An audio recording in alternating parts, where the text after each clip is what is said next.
नमस्कार, न्यूज 24 देख रहे हैं आप और आपके साथ मैं हूं सऊद मोहम्मद खालिद। रात के 9 बज चुके हैं। न्यूज 24 पर वक्त हो गया है नॉन स्टॉप एट 9 का। आज दरअसल महान स्वतंत्रता सेनानी और आदिवासी समाज के नायक बिरसा मुंडा की जयंती के मौके पर प्रधानमंत्री नरेंद्र मोदी ने यह ऐलान किया कि अब देश में महात्मा गांधी और सरदार पटेल की ही तरह बिरसा मुंडा की भी जयंती मनाई जाएगी। आज प्रधानमंत्री नरेंद्र मोदी भोपाल पहुंचे थे। वहां पर उन्होंने रानी कमलापति रेलवे स्टेशन का उद्घाटन भी किया।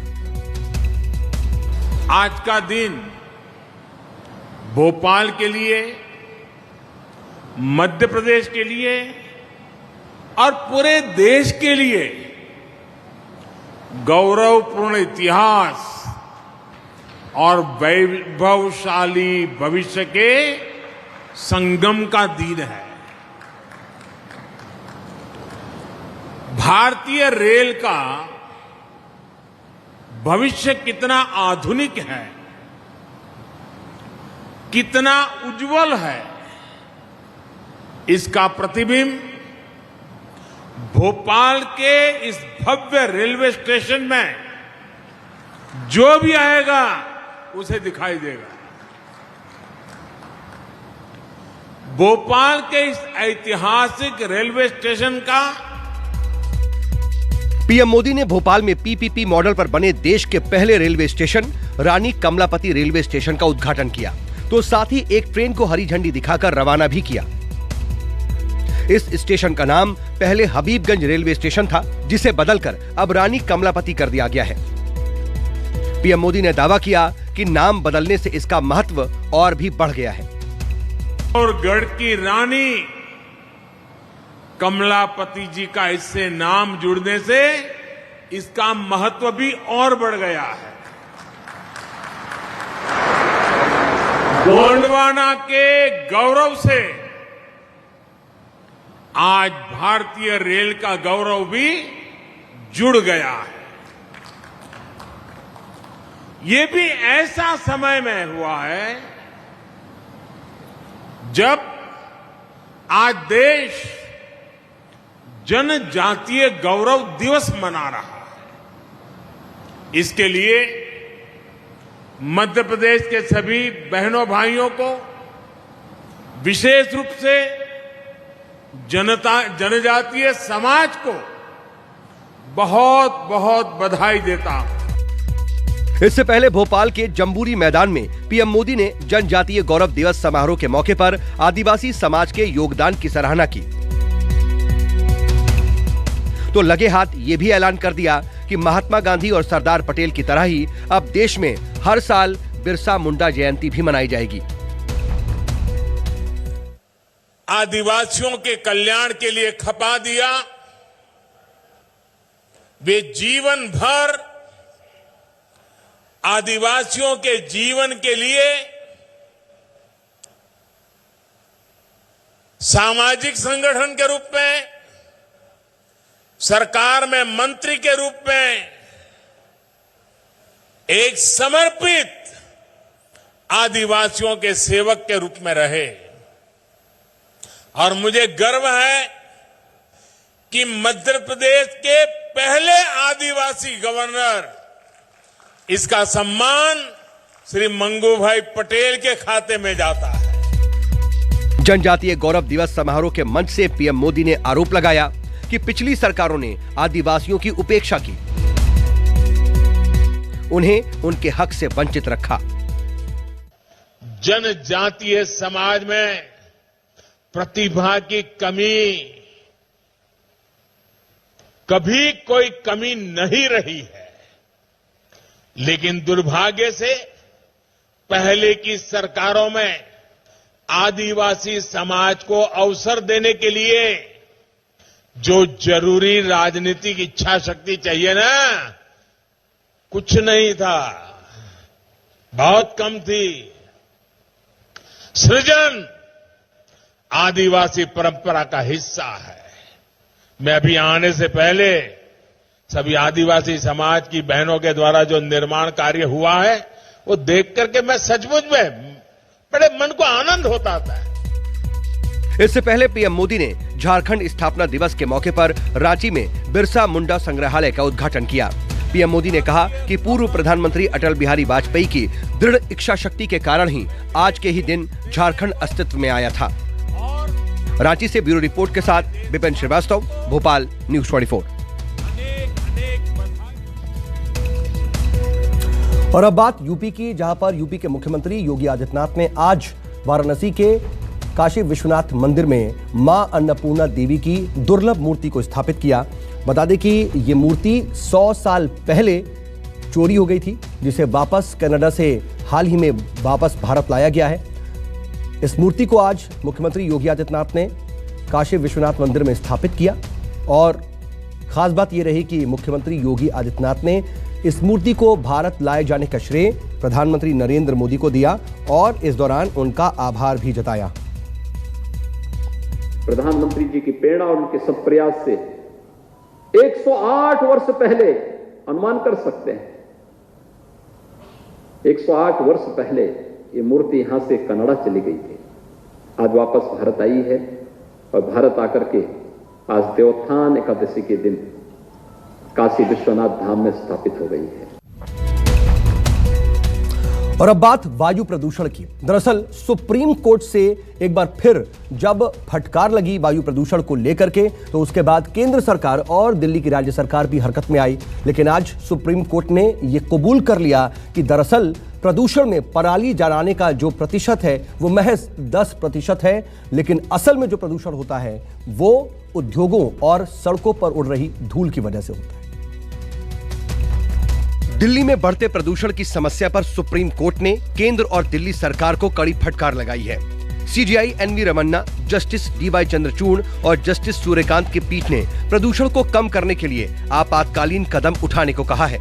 सुप्रीम कोर्ट ने केंद्र सरकार की तरफ से पेश सॉलिसिटर जनरल तुषार मेहता से कहा, हम भारत सरकार को निर्देश देते हैं कि वो कल एक आपात बैठक करे और हमने जिन क्षेत्रों की बात की है उन पर चर्चा करे तथा ये देखें कि वो वायु प्रदूषण को प्रभावी तरीके से काबू करने के लिए क्या आदेश पारित कर सकती है।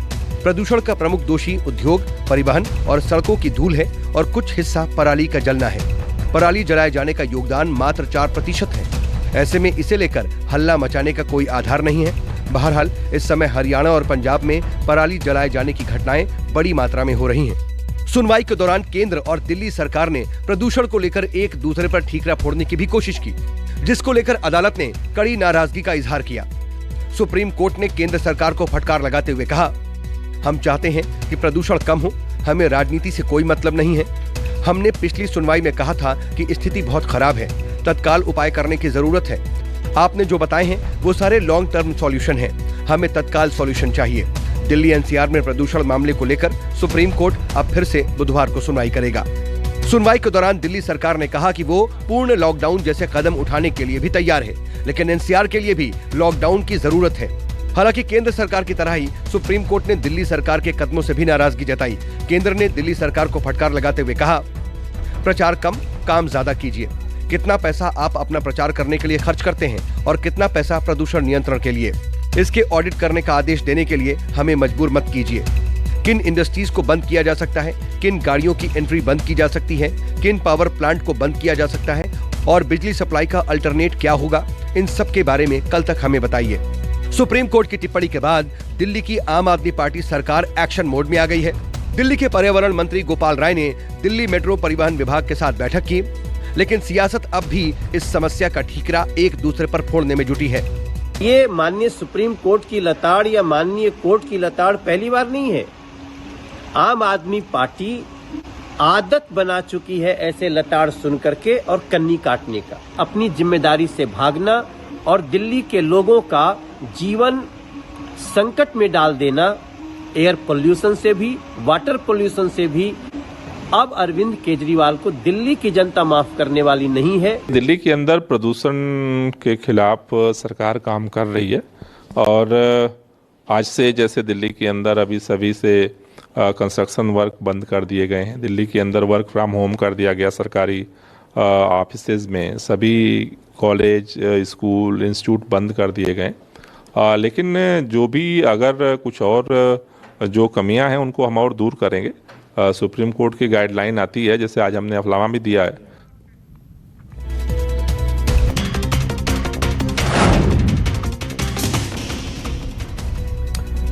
देश की प्रमुख 2 जांच एजेंसियों सीबीआई और ईडी के निदेशकों के कार्यकाल को अब 2 साल से बढ़ाकर 5 साल तक किया जा सकता है और केंद्र सरकार ने रविवार को इसको लेकर के 2 अध्यादेश जारी किए और उस पर राष्ट्रपति ने भी अपने हस्ताक्षर की मुहर लगा दी। लेकिन इधर विपक्षी दल इसको लेकर के सरकार पर हमलावर हो गए हैं और विपक्षी दल ये कह रहे हैं कि दरअसल केंद्र सरकार अपनी जांच एजेंसियों को गुर्गों की तरह इस्तेमाल करना चाहती है और विपक्षी दल ये भी कह रहे हैं कि ये असल में निर्वाचित तानाशाही लागू करने की कोशिश है। ये जो अध्यादेश जारी किया गया है ये तो साफ साफ तौर पर अफसरों को संदेश देता है कि अगर हमने आपको बनाया है और आप हमारे अनुसार काम करते रहोगे, जो विपक्षी पार्टियां हैं, विपक्षी नेतृत्व है, उसको प्रताड़ित करते रहोगे तो आपके कार्यकाल की अवधि साल बर साल बढ़ाई जाएगी। सीबीआई और ईडी डायरेक्टर के कार्यकाल को 2 साल से बढ़ाकर 5 साल किए जाने के केंद्र सरकार के फैसले के खिलाफ कांग्रेस ने मोर्चा खोल दिया है।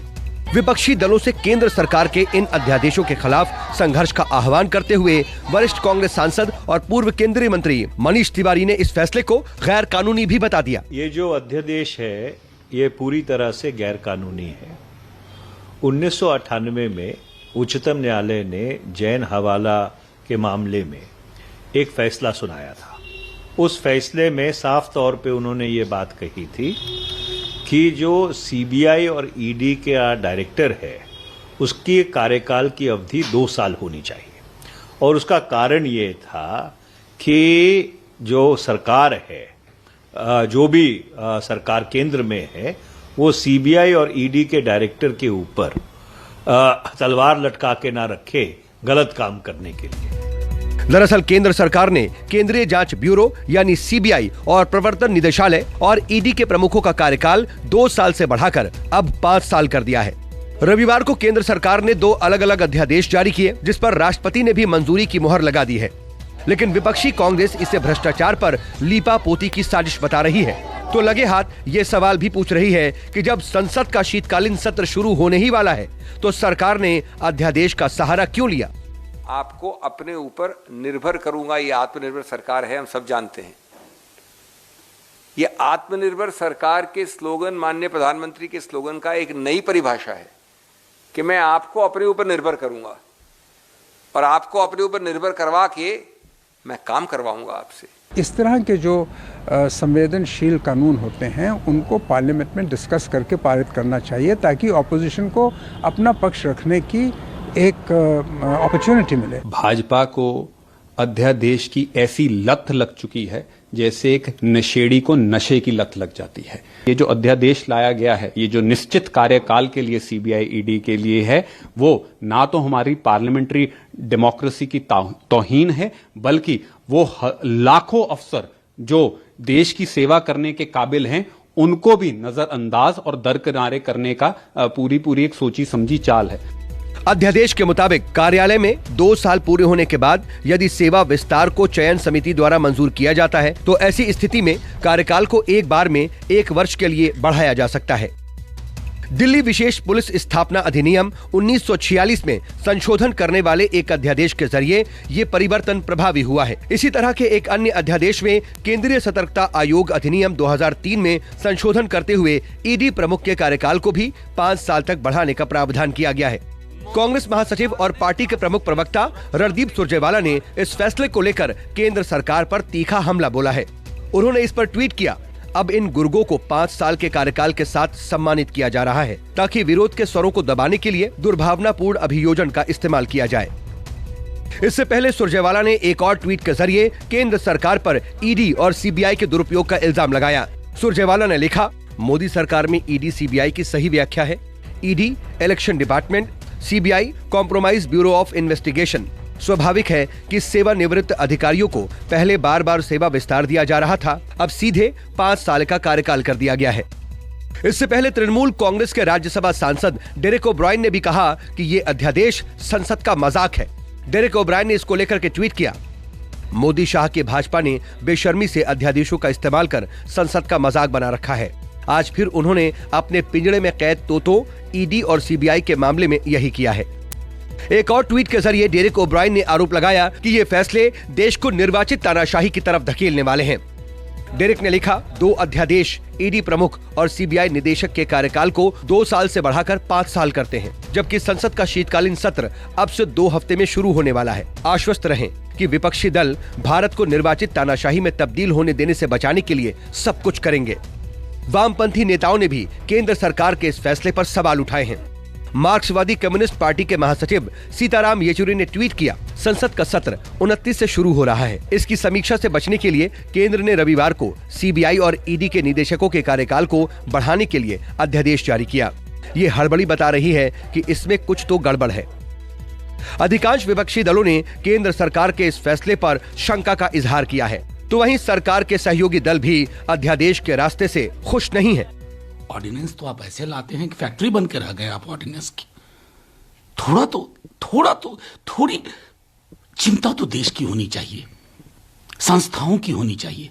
सारी संस्थाओं का आपने कत्ल करके रख दिया, ज़िबक कर दिया।